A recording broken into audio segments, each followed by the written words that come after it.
Les GG, les grandes gueules, c'est en direct sur RMC, RMC Story. Les grandes gueules avec aujourd'hui Antoine Diers, le Dunkerquois, consultant auprès des entreprises. Notre camarade de Saône-et-Loire, le paysan, l'agriculteur Didier Giraud, éleveur de charolaises. Et puis nous sommes avec la professeure de français de région parisienne, Fatima Idmounoua. Et ce trio de GG accueille l'invité.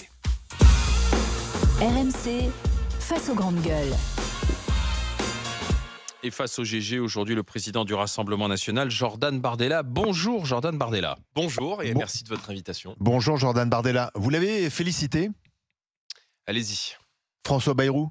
Il a fait preuve de fermeté, Ah oui. il a recadré ses ministres, il a donné raison à Retailleau et Darmanin sur l'interdiction du port du voile dans les compétitions sportives. Est-ce que vous dites bravo François Bayrou? Le problème, c'est qu'on a un gouvernement où tout le monde dit tout et le contraire de tout, et qu'on ne sait plus qui en est le chef, quelle en est la boussole et quel en est le cap. Le voile représente aujourd'hui, à mon sens, un étendard pour les fondamentalistes islamistes.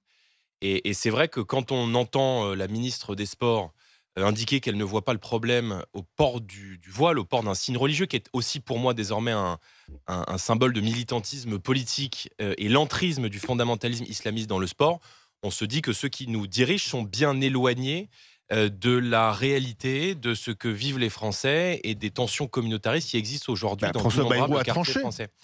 Oui, mais encore une fois, j'attends de voir. Mais si vous voulez, il ne s'agit pas de faire de la com.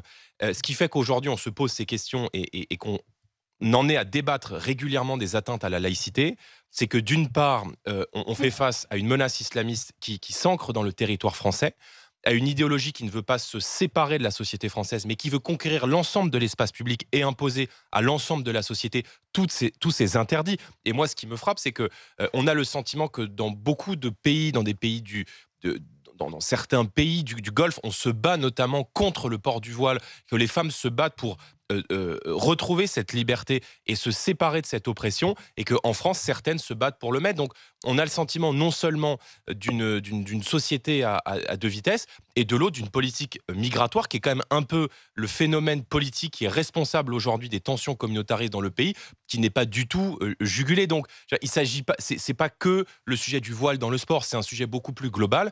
Et moi, je pense que le port du voile devrait être interdit, notamment dans les bâtiments publics. Je pense que la loi de 2004, elle devrait s'étendre non seulement à l'université, mais aussi aux mairies, aux écoles, plus largement aux accompagnatrices scolaires. Ça avait été évoqué il y a quelques semaines. Je pense que c'est un objectif à terme, mais il faut commencer par étendre la loi de 2004 à l'ensemble de la sphère publique, c'est-à-dire les bâtiments publics, les accompagnatrices scolaires et évidemment que les si universités. Le Rassemblement national décroche le pouvoir en 2027, vous interdisez le port du voile dans tous les bâtiments publics en France et l'université. D'abord, quand vous interrogez les Français sur ce sujet, Et dans la rue aussi vous interrogez les Français sur ce sujet, il y a une majorité de Français qui est favorable à une extension de la loi de 2004. Alors évidemment, l'interdiction dans la rue, ça ne se fait pas du jour au lendemain. Il suffit d'aller discuter avec des policiers en Seine-Saint-Denis, par exemple, dans des territoires qui sont très communautarisés. L'application est compliquée. L'application est compliquée. Donc je pense qu'il faut y aller étape par étape. Et à mon avis, et je pense que c'est là encore du bon sens et c'est raisonnable, consisterait par démarrer par une extension de la loi de 2004 aux bâtiments publics et à l'université. Et croyez-moi, on aura déjà des débats très vifs, et notamment avec la gauche et avec la France insoumise, qui est dans la roue de toutes les revendications politico-religieuses. Et même d'ailleurs, j'ai entendu, moi, et ça m'inquiète un petit peu plus d'ailleurs, quelqu'un que je considérais par rapport à M. Mélenchon plutôt dans le champ républicain comme Édouard Philippe, qui a des propos extrêmement ambigus sur le port du voile, notamment dans les compétitions sportives, et étant entendu qu'il est allé jusqu'à dire qu'interdire le port du voile serait en cela une atteinte à la laïcité, ce qui, me semble-t-il, est pour le coup l'inverse. Et ça ne m'étonne pas que Horizon rime dans ce cas d'espèce avec soumission. Il y a un autre dossier, c'est le dossier Algérie. Est-ce que la stratégie de la riposte graduée vis-à-vis de l'Algérie, stratégie validée par Bruno Retailleau, François Bayrou et visiblement Emmanuel Macron, est la bonne? Non, mais la riposte graduée, ça consiste à mettre un blâme au bout du 40e avertissement. La réalité, c'est que le ministre de l'Intérieur, il est désormais au pied du mur. Ça fait maintenant plusieurs mois, voire plusieurs années, que l'Algérie multiplie les provocations, à l'égard de la France, refuse notamment, ça a fait l'objet de nombreux débats dans l'actualité, de récupérer ces indésirables, de récupérer ces ressortissants avec des conséquences très concrètes sur la sécurité des Français. On a vu que dans l'attentat et l'attaque qui a frappé Mulhouse, il y a eu plusieurs blessés, un de nos compatriotes a perdu la vie. Le type en question, l'auteur de l'attaque, était un Algérien sous OQTF qui a été refusé à 10 reprises par le gouvernement algérien. Donc d'abord, moi, je ne confonds pas le peuple algérien, je ne confonds pas la population algérienne, bien sûr, et le gouvernement algérien. Mais le gouvernement algérien est un gouvernement voyou qui multiplie les provocations à l'égard de la France et qui considère qu'il y a une tutelle de notre pays à l'égard de l'Algérie. Donc il ne s'agit pas maintenant de discuter d'une réponse graduée. Alors d'abord, moi je pense qu'aucun visa ne doit être délivré, aucun visa français ne doit être délivré à des ressortissants algériens, et pas seulement les visas diplomatiques, à partir du moment où l'Algérie refuse de récupérer ces délinquants criminels et islamistes étrangers, premièrement. Deuxièmement, il faut dénoncer les accords de 68, qui non seulement facilitent l'immigration algérienne en France, mais qui facilitent au-delà de ça l'installation des ressortissants algériens en France, deuxièmement. Troisièmement, il faut supprimer les aides publiques au développement, c'est-à-dire l'argent des contribuables français qui est durement gagné par nos compatriotes et qui est versé chaque année à l'Algérie. Il y a 132 millions d'euros d'argent public qui ont été engagés dans des programmes de coopération avec l'Algérie en 2002, presque autant de la part de l'Union européenne, mais ça reste l'argent des Français, pour financer par exemple les frais de scolarité des étudiants algériens en France. C'est-à-dire qu'on a d'un côté un pays qui nous fait du chantage, notamment à la politique d'immigration, qui multiplie les injures contre la France, contre l'histoire, contre l'identité française, et on a de l'autre un gouvernement français qui finance les frais de scolarité des étudiants algériens en France. L'argent sert aussi, par exemple, à financer, je le dis pour que les gens qui nous écoutent aient conscience de ce qu'on fait avec leur argent, servent à financer des appels à projets pour la gestion de l'eau en Algérie. Donc on a des territoires français, des territoires entiers comme Mayotte ou les Antilles, où là-bas on a un Français sur 3 qui n'a pas accès à l'eau potable, et de l'autre on a la France et l'Union européenne qui financent des appels à projets s'agissant de la gestion de l'eau pour des États comme l'Algérie. Et puis il faut suspendre les transferts de fonds privés qui sont effectués notamment par Western Union chaque année. Et accessoirement, et j'en termine, et accessoirement, il faut empêcher les dirigeants algériens de venir se faire soigner en France à partir du moment où ils refusent de coopérer sur le plan diplomatique avec la France. C'est ça, faire respecter la France et faire respecter les Français. Mais ça veut dire que Bruno Retailleau a la main qui tremble ? Ça veut dire qu'il n'a ni l'autorité ni le courage pour faire respecter les intérêts de la France. Prioritaire, quasiment personnel. Je veux dire, à un moment donné, il faut agir ou partir. Vous voyez, on ne peut pas être le ministre de la parole ad vitam aeternam. À la mi-novembre, il y a un écrivain franco-algérien qui s'appelle Boualem Sensal qui a été jeté en prison par le régime algérien. Il ne s'est rien passé. À la mi-décembre, l'ambassadeur de France a été convoqué par le gouvernement algérien à Alger pour se faire taper sur les doigts. Il ne s'est rien passé. À la mi-janvier, l'Algérie a refusé, c'était le fameux dossier des influenceurs, de récupérer des ressortissants qui représentaient des dangers pour la sécurité nationale. Il ne s'est rien passé. Au mois de février, il y a eu l'attentat de Mulhouse, où l'auteur en question, je l'ai rappelé il y a quelques instants, avait été refusé 10 fois par l'Algérie. Il ne s'est rien passé. Donc, je veux dire, on peut parler de réponses graduées, mais je veux dire, la communication à outrance du ministre de l'Intérieur pour essayer de faire plaisir aux électeurs de droite et aux électeurs du Rassemblement national, ça marche, commence à se voir. Il est populaire, ça, c'est ce que vous dites. Je sais que ça vous déplaît, mais il est populaire. Ce qui me déplaît, c'est que la question de l'immigration, la sécurité des Français, c'est des sujets extrêmement sérieux. Et ce qui me gêne, et ce que je trouve profondément malsain, c'est de donner le sentiment qu'on agit alors qu'on est assis tous les mercredis en Conseil des ministres entre des socialistes et des macronistes qui, depuis 7 ans, accusent tous les records en matière d'immigration dérégulée, d'insécurité et de politique laxiste sur le plan de la sécurité. Donc je vais vous donner les gens, Bruno Retailleau, non seulement il trompe les gens, mais il y a ce qu'il dit et il y a ce qu'ils font. Et quand on voit qu'en 2024, les visas français délivrés aux Algériens ont augmenté de 19% par rapport à l'année 2023. On se dit que non seulement ils dupent les Français, mais qu'ils ont fait en réalité à l'égard de l'Algérie le choix de la soumission. Et si vous voyez, ce qui est invraisemblable, c'est qu'on arrive en même temps à être très ferme avec le ministre des Affaires étrangères russe, avec qui on pourrait peut-être se dire que pour négocier la paix, ça serait peut-être intéressant de discuter, mais que de l'autre, on est faible, soumis et docile à l'égard du président Tebboune, je trouve ça non seulement invraisemblable, mais surtout ça abaisse l'image de la France et la dignité de la diplomatie. Fatima. Mais hier, puisque vous parlez de la diplomatie, Jean-Noël Barrot, le ministre des Affaires étrangères, est allé, vous avez vu, rompre le jeûne à la Grande Mosquée de Paris. Donc on voit bien qu'on est plutôt dans une espèce de signal d'apaisement, quoi. C'est-à-dire là où il faut faire respecter la France, lui, il va rompre le jeûne à la mosquée de Paris, qui est, je précise, entre les mains du régime d'Alger. Donc, Hmm. je veux dire, on voit bien là toute la faiblesse de ceux qui nous dirigent, le manque d'autorité et l'absence de courage politique. Peut-être ont-ils des craintes à l'égard de la communauté algérienne en France. C'est peut-être ça, en fait, la réalité. Ça veut dire quoi, ces de craintes notre vis-à-vis faiblesse. de la communauté algérienne? Bah, Qu'est-ce je pense qu'ils sont faibles avec le régime algérien parce qu'ils ont peur que des mesures de fermeté à l'égard du régime algérien et des mesures que j'ai pu évoquer, par exemple, Ça aurait quelle répercussion? aurait un impact sur la situation dans les banlieues françaises et sur la situation, sur la paix sociale qui est aujourd'hui nécessaire et qui pourrait être mise à mal par, soit par la communauté algérienne en France agissant des binationaux, soit par les Français d'origine algérienne. Mais encore une fois, il ne faut pas mélanger le peuple algérien, la population algérienne en Algérie Bien sûr, et le mais gouvernement j'essaie de comprendre. algérien. Votre scénario serait de dire qu'il pourrait déclencher des agitations, le régime d'Alger pourrait Oui, déclencher des agitations. je pense qu'ils ont peur de cela, bien sûr. D'accord. Fatima. La chose qui me gêne un petit peu quand on parle des relations entre les pays, et notamment lorsque vous parlez du ministre, c'est que vous donnez l'impression qu'il y a des considérations affectives, ou on le fait souvent, hein, pas seulement France-Algérie, on va le faire pour France-Allemagne, on parle du couple et tout ça. Moi, ce qui me gêne, c'est que je pense que le ministre a tout à fait conscience qu'un État n'a pas d'amis, il n'a que des intérêts. Vous avez parfaitement raison. Ça, c'est sûr. Un État n'a pas d'amis, n'a que Absolument. des intérêts. Et donc, les choix du ministre actuellement, et même les moments où il se montre plus doux, sont guidés par ses intérêts. Et ces intérêts, on parle d'argent et de pouvoir. C'est tout.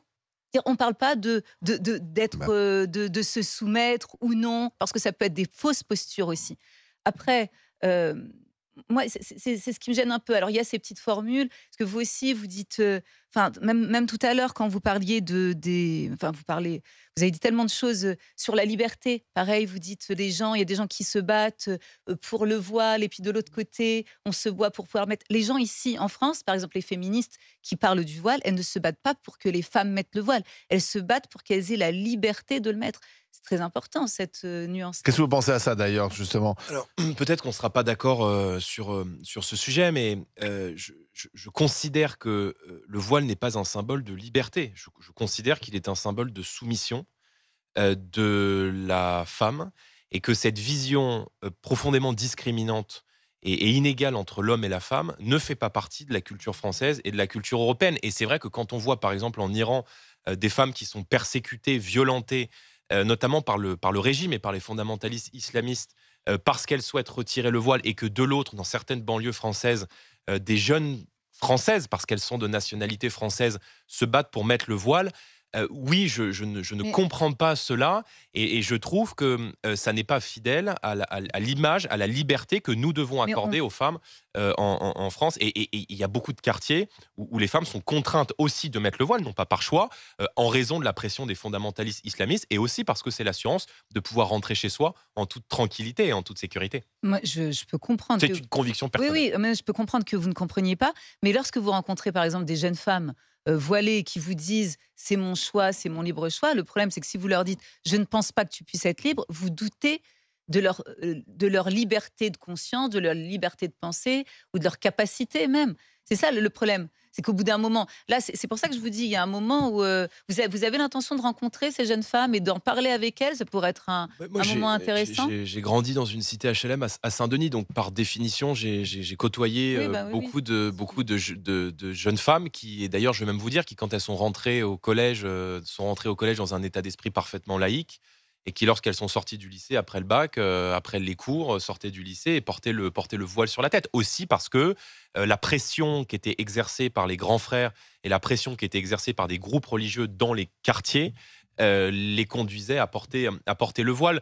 Je veux dire, encore une fois, la France, ça n'est pas l'Arabie Saoudite, et je considère, j'ai beaucoup de respect pour les pays Mais ça du peut le Golfe, devenir. j'ai beaucoup de respect pour les cultures du Golfe, Ça peut le mais devenir. je ne souhaite pas que la France devienne un autre pays et que toutes les femmes soient contraintes dans les quartiers, parce qu'elles habitent dans des quartiers où il y aurait une majorité de population musulmane, de porter le voile. Voilà, moi je me bats pour que la France reste la France, et pour que les valeurs dont nous avons hérité, et celle la plus fondamentale de l'égalité entre les hommes et les femmes, puissent demeurer. Or, je considère que le voile est aujourd'hui un outil de discrimination entre la femme et l'homme. Et je veux dire, la première chose qu'ont fait les fondamentalistes islamistes dans les pays où ils sont arrivés au pouvoir, c'est d'imposer le voile aux femmes, c'est de faire reculer, ça a été le cas en Turquie, notamment dans la Turquie d'Erdogan, et ça a été de réduire considérablement le périmètre d'expression et de liberté des femmes. C'est précisément ce que sont en train de faire Justement, elles n'allaient les pas faire du fondamentalistes sport. islamistes en Je pense Afghanistan. que les fondamentalistes n'aimeraient pas qu'une femme, même avec un voile, fasse du sport. Vous voyez, avec une tenue moulante, ou celles qui font vous voyez, les fondamentalistes ne vont pas soutenir ces femmes-là, les femmes voilées qui font du sport, avec une tenue, avec le reste de la Pourquoi tenue. ils sont contre Bah le oui. sport pour les Bah femmes oui, de la manière musique, générale. quand t'es Les vraiment un Afghanes, pour radical, participer aux JO, elles fuient en France. Hein.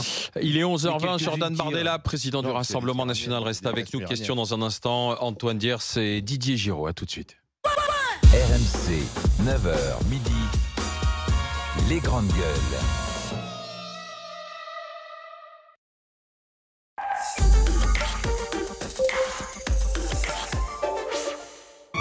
Mais non. Ah. Pardon.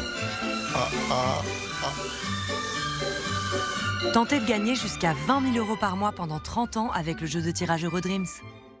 Faites des économies de génie sur vos commandes avec l'abonnement Deliveroo Plus. Profitez davantage comme les frais de livraison offerts sur vos restaurants préférés. Deliveroo, oh, là on est bien.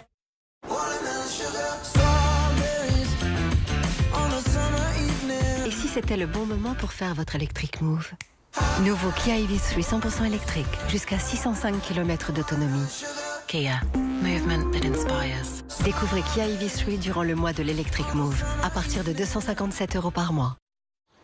Vous pensez qu'on va devenir tout petit comme les nouveaux M&M's mini? S'il te plaît, Jaune, arrête de dire n'importe quoi. Rouge, on commence à être un peu à l'étroit quand même. Dis donc, on serait pas un peu serré? M&M's Mini, c'est nouveau. Sur Le Bon Coin, on peut payer son canapé en 4 fois, mais se le faire livrer en une fois. On s'est dit que c'était plus pratique pour vous et pour votre pouvoir d'achat. Merci 4 fois. Le Bon Coin, le bon pour tous. Achetez maintenant. Avec 16 grammes de protéines dans chaque pot Lindals. Un bon choix en entraîne un autre.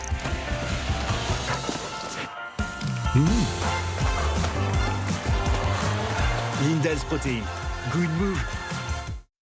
Salut, c'est Franck Leboeuf. Vous voulez savoir combien vaut votre voiture? Allez sur vendezvotrevoiture.fr. Rentrez simplement les détails de votre véhicule et recevez rapidement son prix de vente. Et vendez ensuite votre voiture dans une de nos agences. On s'occupe de tout. Mon conseil, obtenez votre prix de vente sur vendezvotrevoiture.fr.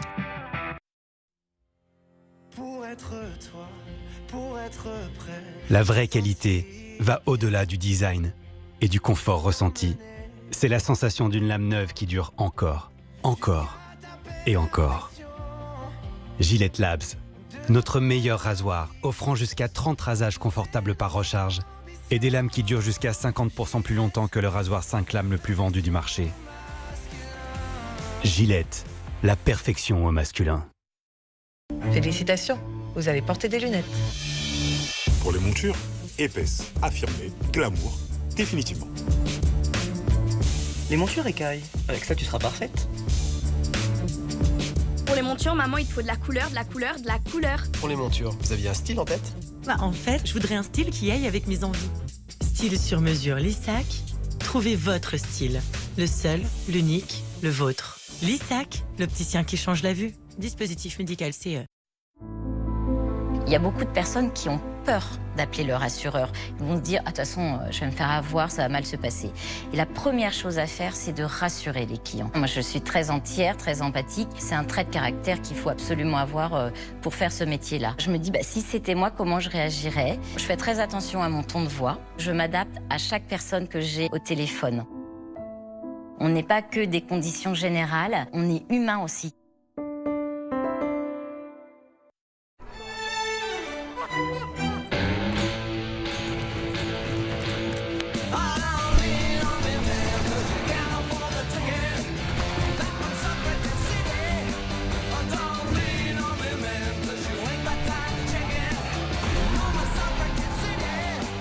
révolution a commencé. Nouvelle Citroën IC3 à partir de 149 € par mois. Découvrez notre gamme électrique en point de vente.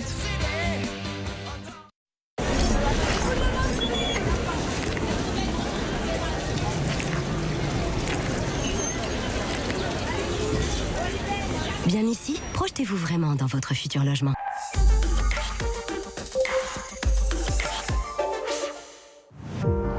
Jeudi 27 mars. Bienvenue chez toi. Oh! Allez. Parfois, il suffit d'un coup de pouce pour lancer une carrière. Il suffit d'une belle rencontre pour changer une vie. Je sais même pas les mots. Depuis qu'on a commencé SOS Garage, c'est le plus beau. C'est le plus beau et le plus abouti. Merci. Merci. Inédit. SOS Garage, jeudi 27 mars sur RMC Story et RMC BFM Play.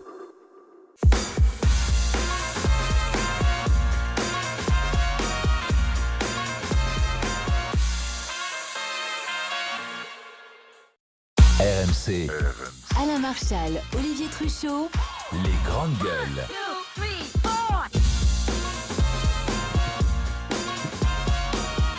Les GG, les grandes gueules sur RMC et RMC Story, il est 11h25. C'est Jordan Bardella qui est face au GG, le président du Rassemblement National. Question d'Antoine Dier, c'est Didier Giraud. Antoine.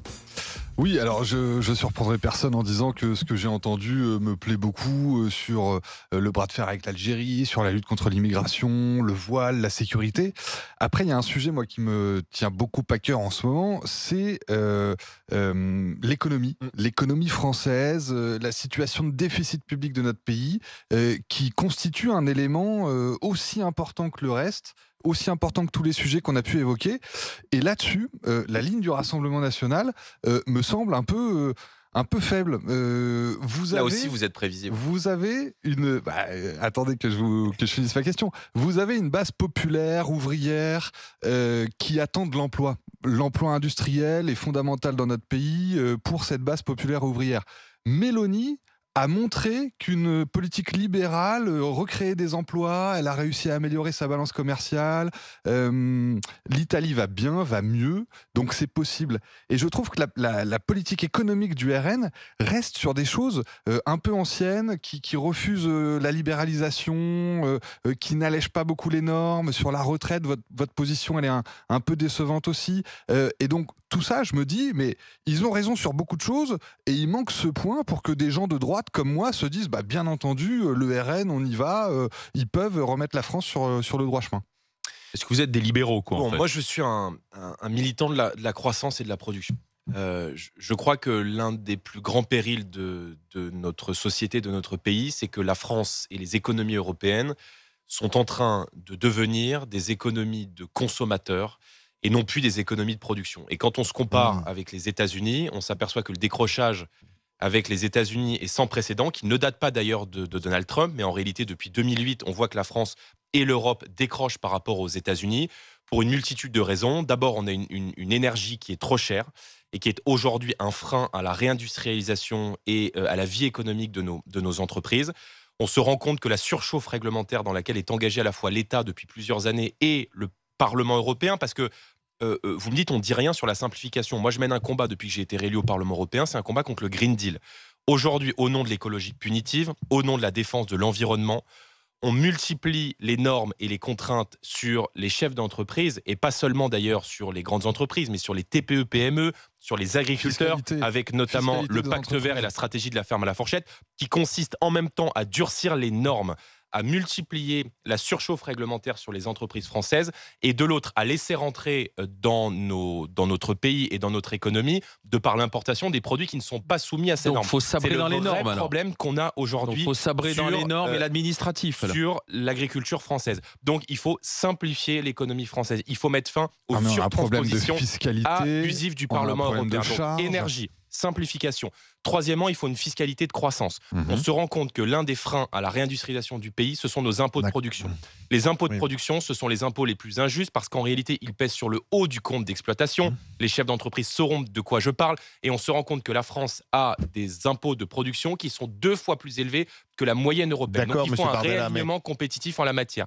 Quatrièmement, il faut du patriotisme économique. Moi, je souhaite que tous ceux qui produisent en France et en Europe aient une priorité claire dans les marchés publics. Et sur les charges, sur le financement des retraites. Alors justement, qui question, pèse lourd. question Monsieur Bardella, toute simple. Oui. Est-ce qu'il faut travailler plus? Je crois pas que ce soit. Je pense pas que le débat se pose en ces termes. Ah ben et pourtant, il se pose en ce production. moment en ces termes. Je pense par pas que le beaucoup débat se pose responsables dans ces termes. Moi, j'avais défendu pendant, Édouard Philippe dit qu'il faut travailler plus pendant les élections législatives une révision des 35 heures par branche, non pas par entreprise, parce que c'est souvent une perte pour le salarié, c'est souvent au détriment du salarié, mais qu'on puisse revoir la règle des 35 heures par branche et qu'il puisse y avoir des négociations et des dérogations par branche. Le problème aujourd'hui, c'est que quand vous êtes un chef d'entreprise, investir, créer son entreprise, créer son business en France, c'est un enfer. C'est un enfer à la fois fiscal, c'est un enfer à la fois c'est pas normatif. ma question. Donc je pense qu'il faut que les Français, lever dans leur les ensemble, doivent travailler plus sur la croissance pour financer leur retraite, pour être compétitifs? Est-ce qu'on doit travailler plus, sachant que quand on se compare avec nos voisins européens, on travaille plutôt moins? Non, moi je pense que sur les retraites, nous avons plusieurs problèmes. Le premier problème, ça a été rappelé par le rapport de la Cour des comptes, c'est que le système déficitaire, va l'être dans les prochaines années, dans la mesure où ceux qui travaillent paient la retraite de ceux qui ne travaillent pas. On a un chômage important, un chômage structurel de 4 à 5 millions de chômeurs. Un problème démographique. Qui fait qu'il y a de moins en moins de cotisants et de moins en moins d'actifs pour les gens qui partent à la retraite.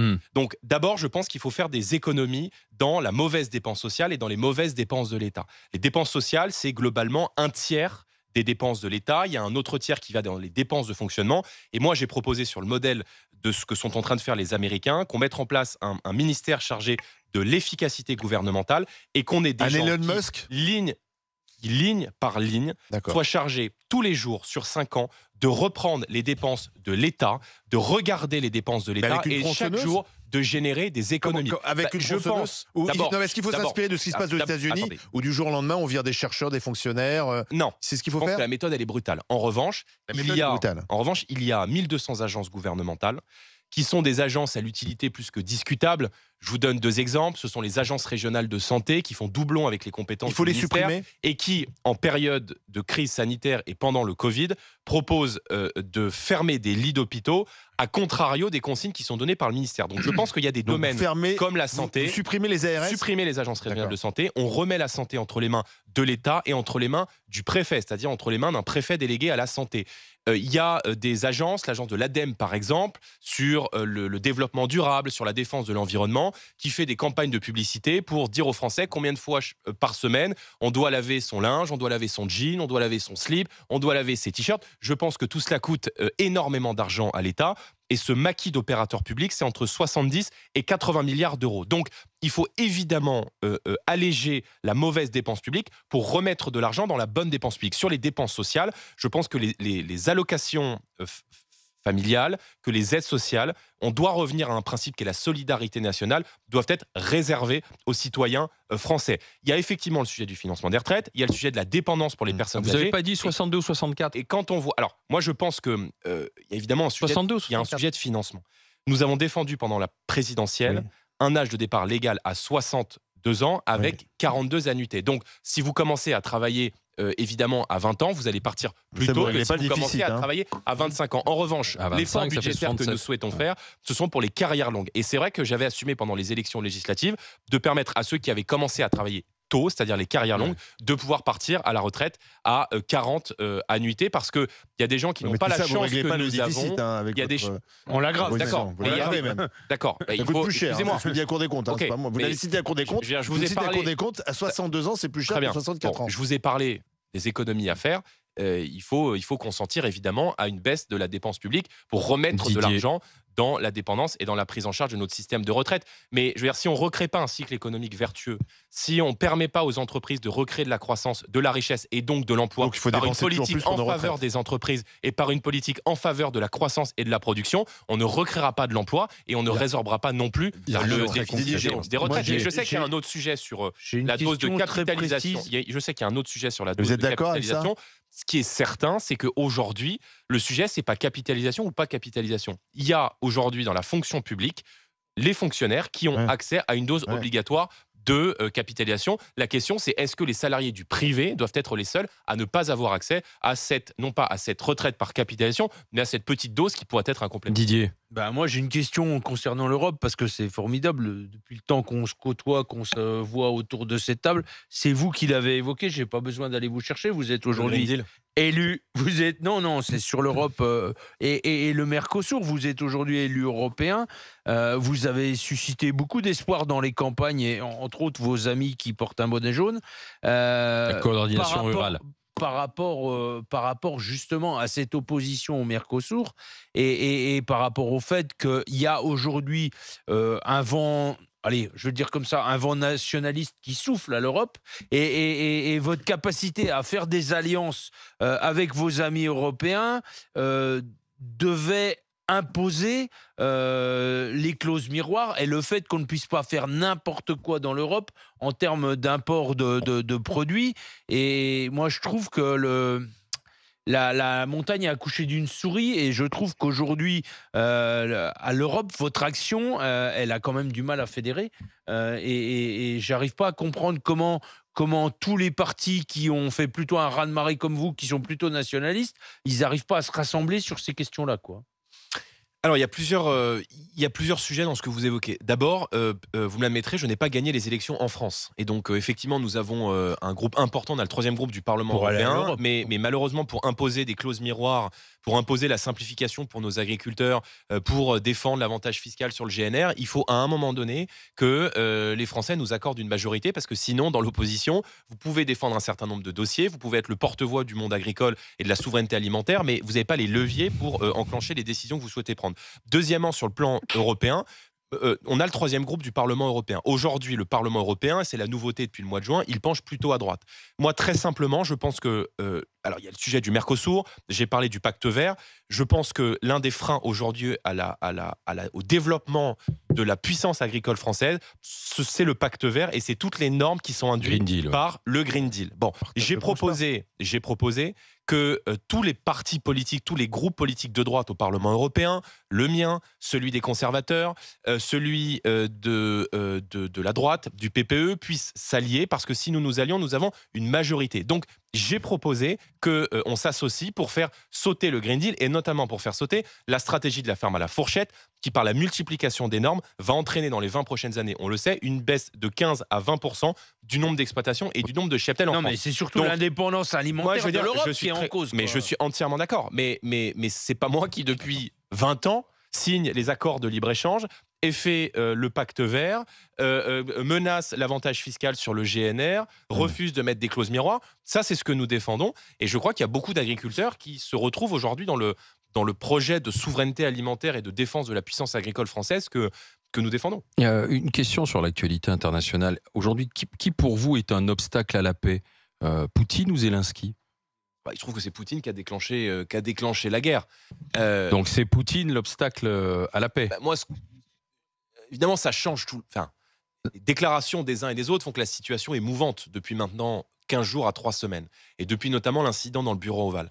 Mais ce qui est clair, c'est que tout le monde... Il y a un consensus aujourd'hui dans le monde occidental, incluant l'Ukraine, pour dire qu'il faut non seulement un cessez-le-feu, mais qu'il faut se mettre autour de la table pour négocier. On progresse. Maintenant, il faut être aux côtés de Zelensky et forcer Poutine. Il est clair que la Russie ne doit pas obtenir par la paix ce qu'elle n'a pas obtenu par la guerre.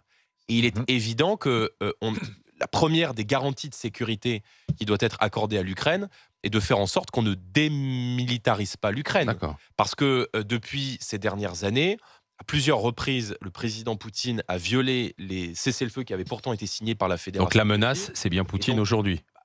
celui qui conteste des intérêts européens, qui viole la souveraineté d'État aux portes de l'Europe et qui conteste des intérêts français, que ce soit en Afrique, en Outre-mer ou même sur notre propre sol par des tentatives d'espionnage et d'ingérence, c'est évidemment la Fédération de Russie. Vous allez en Israël à la fin du mois. Vous avez été La semaine invité. prochaine. Oui, donc à la fin du mois, la semaine prochaine, invité par le gouvernement israélien. Vous soutenez la reprise des frappes israéliennes sur Gaza? Mais je n'y vais pas pour commenter les opérations militaires.